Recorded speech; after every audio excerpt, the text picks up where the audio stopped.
আগরতলা থেকে শিলচরগ্রামে ট্রেন যে এলে মানে আমবাসা ক্রস করে জওহরনগরে আসাবাসী রেল ট্র্যাকের উপরে গাড়ি আইছিল, গাড়িটা বাড়ি আইছে।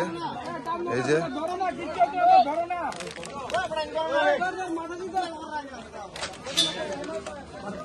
আগরতলা থেকে শিলচরে যে ট্রেনটা যায় আমবাসা ক্রস করে জওহরনগরের আশেপাশে রেল ট্র্যাকের উপরে একটা গাড়ি আইছিল, বাড়ি গাইছে।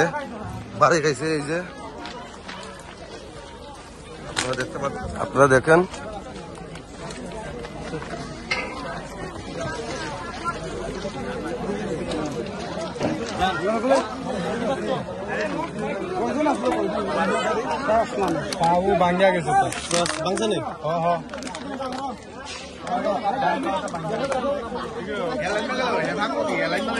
রেল ট্র্যাকের উপরে গাড়িটা নিয়ে আইছিল, বাড়ি গাইছে।